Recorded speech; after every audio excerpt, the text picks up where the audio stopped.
Yo, what's going on everyone? It's FreakyDude99 and today I bring you a Grandmaster guide for the Psiops Moon Battlegrounds. This week we have quite the difficult activity, and for many this might be the hardest Grandmaster to complete for your Guardian rank 11 this season.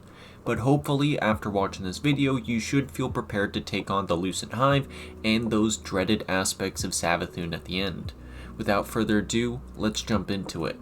Starting out, you gotta prepare your loadout to be able to handle everything comfortably. Starting with subclasses, you're looking at using one with ranged supers that don't require you to get close to any enemies. For hunters out there, you probably want to slap on your favorite invisible build, as it can really help in the tribute room as well as the end room. With pretty much infinite spawning adds, it can be really helpful going invisible to grab the tribute or to get a res off. For Warlocks, you're safe to go whatever. Of course, Well of Radiance is always nice, but in this case a Nova Bomb or Chaos Reach might prove more effective for taking out champions and bosses. Titans will just have to run what you can. Solar won't be able to get close much for bonk hammers, and Strand might have some trouble getting close as well, but they will make do as Titans are pretty strong. For weapons, there's nothing better than Wish Ender for this. It has some of the best ranged effectiveness, and it has anti-barrier, and it can punch through enemies really quickly. You have plenty of areas along the battleground where you can sit back and easily outrange all of the enemies. If you're not running Wish Ender, then make sure you have a primary with some really good range. As for the energy slot, a Glaive is your best bet, as the shield can block a lot of damage that would be a one-shot to you, and it can stun unstoppables. Nezaric's Whisper and Judgment of Kel'Grath are good options, as they can help deal with the elemental shields you'll come upon as well. If not, Ecliptic Distaff is always a good choice. For a heavy weapon, you'll want to go for a machine gun with some decent range to help you deal with mages and champions, as well as taking care of an influx of red bars. Fixed Odds, Circular Logic, and Commemoration are all good choices. You can also go for a rocket launcher for the ability to burst down a champion, but in most cases you can teamfire them down pretty quickly anyways. For mods, don't expect to pick up a ton of Orbs of Power, so those relying on Kickstart or Armor Charges might have a tougher time, as we stay back and snipe everything for the most part. You will want to double arc resist, since it is an arc threat and there's lots of arc damage. And for your third one, you can go Concussive Dampener or Sniper Resist, as you'll be dealing with that a lot. You can also go a single Solar Resist, as there's a lot of Alkalites who like throwing the Flame Grenade at you, so you have that as well. And that'll do it for what you should bring in. Let's move on to the activity and how you should approach each area in battle. Starting off, when we get in, we will have some Knights and Alkalites that we can shoot from a distance and clear them out. Moving up to where the enemies are, we'll spawn a barrier champion and an unstoppable champion, so try to immediately back off and give some space. Once cleared out, you can move up to the raised spot, but don't go down past it, as there will be an unstoppable champion and a barrier champion waiting for you, along with a tomb ship that will constantly fire tracking void darts at you. You can't destroy the turrets on the ship, and you'll just have to take down the unstoppable and barrier while avoiding them. Once the unstoppable is taken down, another one will spawn, and when the barrier champion gets low and is taken down, the tomb ship will go away, and a Lucent Knight Guardian will spawn.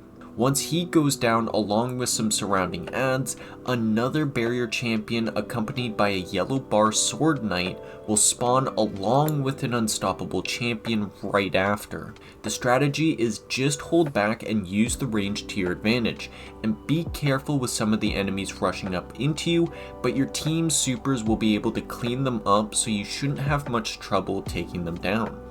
One important thing to keep in mind is to never move past the barricade where the Lucent Guardian spawns, as it can cause all the enemies to despawn and make you lose your platinum rank. Just stay on the elevated area and only go down the stairs to finish the ghost before returning back up. Once all the champions are down, you're free to move forward. Moving down the rocks, there'll be 2 barrier champions and a wave of thralls that you can easily take down with team shooting, so no worries there. Next up, we have the tribute room, which can get really messy.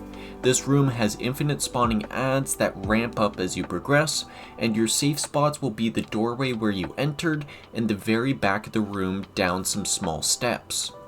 Starting out, you'll take down the wizard and dunk the first tribute. Immediately, a barrier and unstoppable champion will spawn in between the middle walkway and the left dunk spot. Focus them down, but watch out for the tribute wizards that begin to spawn. There will pretty much always be 3 tribute wizards up, so be careful of getting caught out. Once 4 burdens of tribute are banked, a shrieker will spawn in the middle and 2 Hive Guardian hunters will spawn, with 1 on the left and 1 on the right. Focus the shrieker and then 1 guardian at a time. At 8 burdens of tribute, a barrier champion and an unstoppable champion will spawn on the right side this time. Focus them down, but watch out for an orange bar ogre that starts to spawn with the waves. Once you get 12 tributes banked, the enemies will despawn, so be sure to clean up the champions before you do that. Next up, we have the bridge, which isn't too bad. First, getting down, you'll encounter 2 unstoppable champions that you shouldn't have too much trouble with. Just make sure to keep your distance, as both of them focusing you can be an insta-kill. Once down and you move up, the Lucent Wizard will spawn, along with some other wizards and alkalites. If you accidentally go too far back up the bridge, a Shrieker will spawn, so make sure not to run back once you get to this point. You can use all your supers here as well, as when we get into the Mindscape and activate the fight, we get all of our abilities recharged. Now for that final fight, where things bounce from easy to terrifying real quick. Right off the bat, you can have 1 person activate the spear, while 2 others sit in the back where you first land. This is because it's outside the range that the enemies can really target you, so you have an easy first phase where 2 people sit back and 1 other person sticks on the left, taking out adds and firing on the boss when they can. Once the boss goes down a third of health, they teleport away and a barrier and unstoppable champion will spawn in the middle, as well as an aspect of Savathun spawns with the ability to insta-kill you. Not only is her shots incredibly deadly, but she has an attack that calls down lightning across the map, and this will always kill you in 1 shot unless you get extremely lucky. Your entire strategy involves around timing out her lightning strikes, as to start it will travel right down the middle where you need to grab the synaptic spear. So wait till just after the lightning is called for you to go down and grab it, and once you do, you can press your grenade button to teleport in the direction you're holding. You have 2 teleports at charge, so use them to get out of there as quickly as possible, and once you've gotten out of range, you can just keep firing at her until you run out of ammo. The spear has tracking properties, so your shots should land most of the time, and with all 3 people throwing, she should go down relatively fast. Once down, the boss spawns again and will move around a bit more to the left side of the map. Watch out for the adds that also spawn while you whittle the boss down to its final third of health.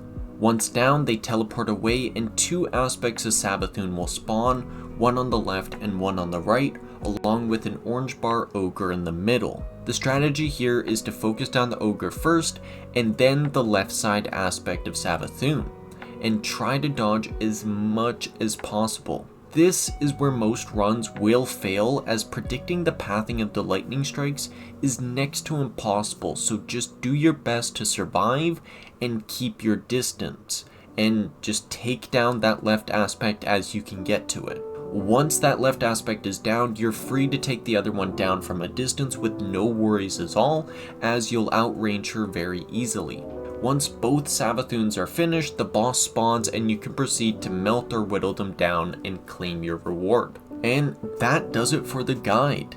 This honestly is a really good Grandmaster Nightfall in my opinion, and while the first couple times can definitely be frustrating, once you get the rhythm of it, you won't have much trouble except for Savathun. In terms of difficulty, I would say it's easier than Mars Battlegrounds, but harder than Lightblade. That opinion might change as I do it more, but I do think it's a great addition to the GM pool this season. Of course, if you enjoyed the guide, please be sure to give the video a like and a comment, as it helps out a ton. If you haven't already, be sure to subscribe, as you won't want to miss out on any future guides, builds, or breakdowns. If you haven't already, be sure to subscribe, as you won't want to miss out on any future guides, builds, or breakdowns. Thank you everybody so much for watching. This has been FreakyDude99, and I'll see you in the next video. Peace out everyone.